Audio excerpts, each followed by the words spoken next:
I quit my job to care for my father, but was shocked to discover his interactions with a prostitute broker and substantial withdrawals from his brokerage account. My name is Daniel. At 29, living in a bustling metropolitan area just an hour's drive from where I was raised, I find myself in a juxtaposition of worlds. My high-paced urban life as a successful software developer contrasts sharply with the quiet suburban life of my family. Earning $200,000 a year, I've established a comfortable existence in the city, complete with a sleek apartment overlooking the skyline, a wardrobe suited for tech company chic, and a social circle that revolves around tech meetups, weekend hiking trips, and the occasional high-end restaurant outing. Yet despite this seemingly ideal setup, my thoughts frequently drift back to the single-story house nestled in the serene suburbs, the place I still call home. The house, with its fading red brick facade and the large oak tree my father planted the year I was born, cradles more than just memories. It embodies the ongoing story of my family. My mother Jane, at 64, still powers through her work week, dedicating over 60 hours to her managerial role at a local logistics company. Despite the toll it takes, she brings home $95,000 annually, a sum that barely stretches to cover the essentials and the medical bills that have begun to pile up. Her resilience, often silent and unacknowledged, has been the cornerstone of our family's survival. Living with her are my father, Michael, and my older sister Sarah, along with her spirited 4.5-year-old son, Ethan. Dad, age 73, retired a few years back. His days of working as an electrician are behind him, replaced now by afternoons on the porch with a crossword puzzle, the remnants of a life spent in labor quietly fading into the routine of a man sustained by Social Security checks. His recent health scares, multiple heart surgeries aimed at preventing strokes, have marked him with a fragility that is both new and deeply disconcerting. Sarah, having never quite recovered from a tumultuous divorce, teaches at a local preschool. Earning just $60 an hour, she relies heavily on our parents for support. The echoes of her laughter, once the soundtrack of our childhood, now seem muffled by the weight of single motherhood and financial strain. Ethan's youthful energy brings a much-needed brightness to the house, his innocence a stark contrast to the complexities of the adult lives around him. Growing up, the warmth of family was the foundation of my world. My parents, though never well off, ensured that my sister and I lacked for nothing essential. They poured their energies into nurturing our interests, mine in computers and hers in art, fueling our dreams with the kind of unwavering support only parents can provide. This backdrop of familial love and sacrifice has shaped my understanding of responsibility and gratitude. Even as a teenager, I understood that the financial planning my parents had managed wouldn't suffice for their retirement. The inevitability of my role as their future financial backbone became apparent early on. It was a silent promise I made to myself, standing in our modest backyard, looking up at the stars, a promise to give back to the two people who had given me everything. My life now, filled with coding sprints and software launches, is worlds away from the simplicity of suburban rhythms. Yet the success I've found in the city isn't just mine, it belongs to my family too. Each achievement, each milestone reached, is a testament to the sacrifices made in that small house. This connection pulls me back, time and again, to where it all began. The phone calls began to increase about 6 months ago. Mom's voice, usually steady and calm, carried a tremor of worry as she updated me on Dad's health. The surgeries, the complications, and the haunting diagnosis of microvascular dementia and cerebrovascular disease that followed. Each call etched a deeper line of concern into my daily life, a stark reminder of the ephemeral nature of time and health. It was during one such call, as I gazed out over the city lights from my apartment, that the decision was made. The pull of my family's needs outweighed the allure of city lights and fleeting tech trends. I knew then with a certainty that rooted itself deep within me. I needed to return home, to be there in ways that phone calls and weekend visits simply couldn't cover. So, I started to plan. Plan for a future that involved more than just my personal aspirations, plans that would weave the safety and well-being of my family into the fabric of my daily existence. This wasn't just a decision born out of duty but out of a deep-seated love and a commitment to those who had shaped me. This return home isn't merely a change of address, it's a reorientation of my life's priorities. As I pack up my city life, each item I place into a box, a book, a photo, a souvenir from a tech conference, is a tangible reminder of the journey I've undertaken. Ahead lies a path filled with challenges and adjustments, but also with the opportunity to give back in the most meaningful way possible. As I maneuvered my sedan into the familiar driveway of my childhood home, the crunch of gravel under tires felt like a metaphor for the uneasy reintroduction to a life I once knew. Stepping out, I was greeted by the sight of my mother, Jane, at the front door. Her smile was warm but worn, the kind that spoke of countless worries weathered over years. She wrapped me in an embrace that felt both comforting and desperate, her way of saying she needed help without uttering a word. Inside, the atmosphere of the house was thick with the scent of nostalgia mixed with tension. My sister Sarah stood in the kitchen, a half-smile playing on her lips as she juggled making dinner and entertaining Ethan, who buzzed around with the boundless energy of childhood.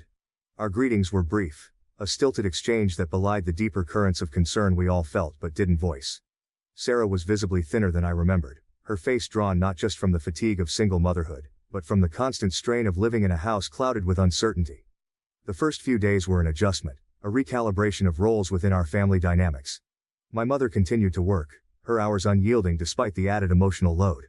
At night, we sat at the dinner table, conversations skirting around the unspoken, Dad's condition, the financial strain, the future. It was during these meals that I truly understood the full extent of what had been kept from me in our phone calls. The weight of Dad's medical expenses, the fear of what was to come, and the everyday challenges of caring for someone who was slowly forgetting the life he had led. Dad's interactions with us had changed profoundly. Once a lively storyteller, his conversations now lost their thread, his frustrations palpable as he grappled with the gaps in his memory. Observing him, I saw flashes of the man who taught me to ride a bike, who fixed broken appliances with a magician's ease, now struggling to remember names, faces, and dates. The impact on Mom was heartbreaking. She oscillated between being a caring spouse and a weary nurse, her face etching deeper with lines of sorrow each day. Sarah's reaction to my return was mixed. Initially, there was relief, an extra pair of hands to help, a reprieve from her role as the primary support. But as days passed, old grievances surfaced. We clashed, not just over small mundane things like household chores or schedules, but about deeper issues. Resentments about past decisions, particularly my choice to move away and pursue my career, came to light. "You left just when things were getting tough," she accused one evening, her words slicing through the fragile peace. "And now you just waltz back in expecting to fix everything?" These confrontations were painful but necessary. They opened up dialogues long overdue, about our roles in this family, about support and sacrifice. It was through these difficult conversations that we began to navigate our new reality. Slowly, we started to forge a path forward, not just as individuals living under one roof, but as a cohesive unit facing a crisis together. Through it all, my bond with Ethan became a source of joy and escape. His innocence and unbridled enthusiasm for life reminded us all of the simpler joys. In his world, the problems were as solvable as figuring out the right block to fit into a puzzle. He became my little shadow, following me around, asking questions, his laughter a balm on the rough days. As weeks turned into months, my role in the family began to solidify. I found myself balancing my work remotely with attending doctor's appointments with Dad, discussing financial strategies with Mom, and providing moral support to Sarah. The shift was palpable. Where once I was just a visitor in their lives, I now became an integral part of the household's daily rhythm. One evening, as Mom and I sat on the porch watching the sun dip below the horizon, she turned to me, her eyes glistening with unshed tears. "I'm so glad you're here," she whispered. "It's been hard, harder than I ever let on. But having you here makes it feel like we can manage this, like we're not alone in it." Her words struck a chord. I realized then that my return was not just about providing financial or physical support. It was about healing, about mending the frayed threads of our family fabric. It was about showing up, not just in times of crisis but every day, proving through actions that family, with all its imperfections and challenges, is worth every sacrifice. The transition back home wasn't smooth. It was fraught with adjustments, misunderstandings, and at times heartache. But it was also filled with moments of profound connection, understanding, and gradual healing. In this house, with these people, I rediscovered the essence of home. It wasn't just a place, but a feeling of belonging, of being needed, and most importantly, of loving and being loved, unconditionally. The stability we once took for granted began to shake when my father's health declined. The man who taught me how to throw a baseball, who could fix just about anything broken, found himself battling a series of health issues that seemed to come one after the other. It started with heart problems that required immediate and intensive medical intervention. The terms TAVR, transcatheter aortic valve replacement, and TCAR, transcarotid artery revascularization, became unexpectedly familiar as we navigated through the complexities of cardiac surgeries designed to prevent strokes. Despite the doctor's efforts, a stroke slipped through the cracks of medical prevention, leaving him with small vessel disease and vascular dementia. His cognitive functions began to deteriorate, a stark contrast to the sharp wit and immense knowledge he once wielded effortlessly. Making the decision to move back home wasn't easy. It required me to uproot the life I had built in the city, the late-night coding sessions, the weekend hikes, the network of ambitious, tech-savvy friends. I had to step away from a promotion that was almost in reach, trading potential career advancements for family responsibilities. It was a trade I made willingly, driven by an innate sense of duty that my parents had instilled in me from a young age. Moving back to the suburban home where I grew up meant reacquainting myself with its rhythms and routines. My old room, once a shrine to teenage ambitions and dreams, now seemed smaller, the walls echoing the past. Adjusting to this life meant quieter evenings, the absence of city noise replaced by the subtle sounds of a house that breathed with the lives of its inhabitants. It meant seeing my father's empty chair at the dinner table when he had particularly bad days, and it meant stepping into the role of caretaker, a role I had never envisioned in my youthful imaginings. To aid in my father's care, I introduced technology that I hoped would bridge the gap between his needs and my ability to meet them. The AirPods Pro I bought him connected him to his favorite music and shows, providing comfort when the confusion of dementia clouded his mind. More significantly, I gifted him my Apple Watch Series 8, equipped with health monitoring features. This watch became a crucial tool in tracking his heart's behavior, particularly its ability to detect atrial fibrillation, a condition we now watched meticulously. The transition was emotionally taxing. The joy of being close to my family again was often overshadowed by the realities of my father's condition. Each doctor's visit, each small sign of his worsening health, reminded me of why I had returned. I spent countless hours researching ways to enhance his quality of life, from diet changes to cognitive exercises that might slow the progression of his dementia. That night was unusually quiet, the sort of silence that seems almost anticipatory, as if the house itself was holding its breath.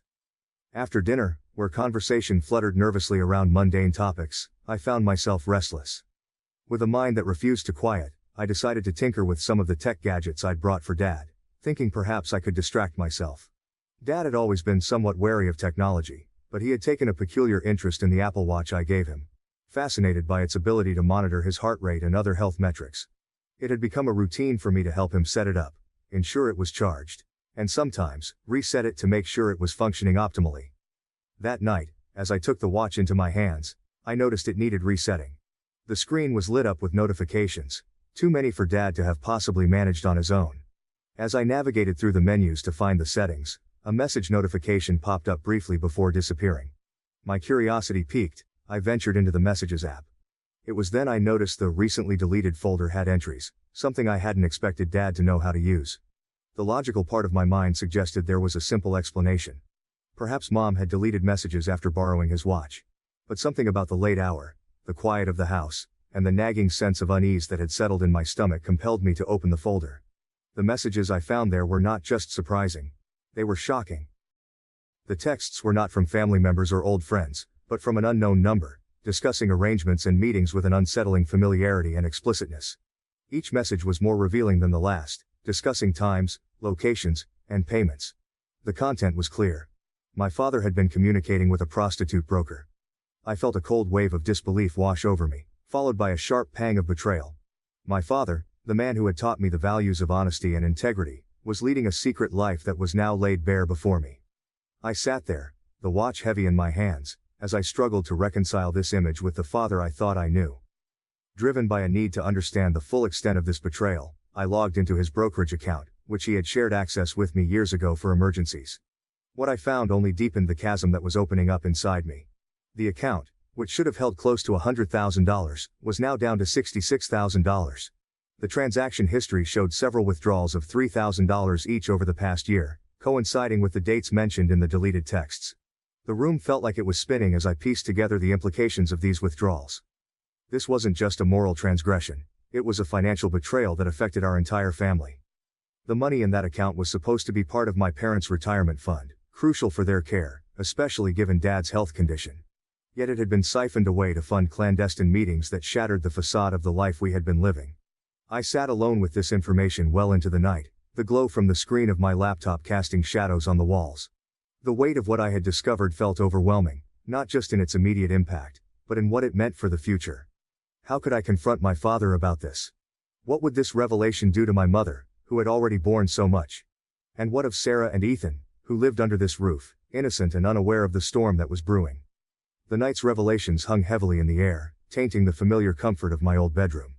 I lay there, staring at the ceiling, grappling with a whirlwind of emotions. From anger and betrayal to an overwhelming sense of desolation. Growing up, my father was my hero. He was the one who taught me to ride a bike, to respect others, and to stand up for what I believe in. But as I grew older, I witnessed the facade crumble. Behind closed doors, his relationship with my mother was fraught with tension and discord.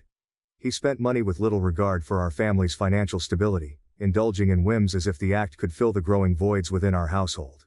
My mother, in stark contrast, was the pillar who bore the financial burdens, working tirelessly, yet never allowed herself the luxury of even the smallest indulgences. In my early 20s, the strain had become unbearable. I had issued an ultimatum to them: resolve their issues or face losing me. At the time, it seemed like a necessary threat. Looking back, it only served to deepen the divide, especially with my mother, who felt caught in an impossible situation. She resented the position I put her in, yet continued to patch the seams of our family fabric in silence. The night before, as I delved deeper into my father's deceit, the years of pent-up frustration and disappointment erupted. The discovery of his communications with a prostitute broker, along with the significant withdrawals from his brokerage account, was the last straw. This wasn't just a moral failing, it was a betrayal that jeopardized our family's financial security. Sitting at the kitchen table that morning, surrounded by the remnants of my childhood and the shattered pieces of the respect I once had for my father, I felt a profound sense of alienation. I couldn't face my family. I couldn't look into my mother's eyes, knowing the additional pain this would cause her. So, I made a decision. One that now, in the quiet solitude of my city apartment, I question with every aching part of my being. I left. Without a word of explanation, I packed a bag, the weight of each item seeming to anchor me further into a quagmire of guilt and confusion. I left a note, vague and insufficient, expressing a need for some time alone to think. As I drove back to the metropolitan bustle from which I had come, each mile widened the chasm between my family and me, both physically and emotionally. Now, sitting in the dim light of my apartment, the city sounds a dull roar in the background. I am plagued by uncertainty and remorse. The silence of the space amplifies the chaos of my thoughts. I ponder the irony of how I, who had returned home to mend and care, had fled when the reality of my family's imperfections became too stark to bear. I'm struggling with the dichotomy of my emotions. On one hand, my father's actions are indefensible, a reckless endangerment of our family's stability and my mother's sacrifices. On the other, he is still my father, the man who, despite his flaws, played a crucial role in who I am today. How do I reconcile these two sides? How do I balance the scales of justice and filial duty? I remember my mother's words from years ago, after I had issued my ultimatum. She had said, "We all have our demons and disappointments, but we don't have to carry them alone." Her words echo in my mind now, a reminder that perhaps abandonment isn't the solution, but a continuation of a cycle of hurt. I find myself typing out my thoughts, casting them into the void of the internet. Perhaps someone out there has faced similar crossroads, has navigated the murky waters of familial obligation and personal integrity. I seek not absolution, but perspective. How do others deal with the complexities of family dynamics, where love and disappointment are so often intertwined? As I sit here, the cursor blinking expectantly, I realize that my journey back home isn't just about geographical distance. It's about bridging the gap between the son I was and the man I need to become. It's about facing the hard truths, not just about my father, but about myself and my own reactions. It's about understanding that in the tapestry of family, each thread, however flawed, contributes to the strength and pattern of the whole. Tomorrow, I will call my mother. I will not offer excuses for my abrupt departure, but I will listen. I will try to understand her side of this lifelong partnership that has borne so much strain. And perhaps through these conversations, we can begin to forge a new path forward, not just for her and me, but for our entire family. For now, I sit alone with my thoughts, the city outside unaware of the turmoil within. But I am resolved not to let this night pass without reaching out, without trying to mend what has been broken. For in the end, family is not just about the good times shared, but also about navigating the storms together, and emerging, perhaps a little battered, but whole. I find myself in a situation where I desperately need some guidance, and I hope you can offer me your opinions and possible solutions. After uncovering some troubling secrets about my father's actions, which have jeopardized our family's financial stability and emotional well-being, I'm torn about how to best handle the situation. I left home abruptly, driven by a mix of anger, disappointment, and confusion. And now, sitting alone in my apartment, I'm struggling to find the right course of action. This discovery has not only caused a rift in my family but has also left me questioning my own decisions, especially my immediate reaction to flee. The dynamics in my family have always been complicated, shaped by long-standing financial strains and personal grievances, and this latest revelation feels like a breaking point. I am reaching out to you, the community, in hopes of gaining some perspective on how others might navigate such a family crisis.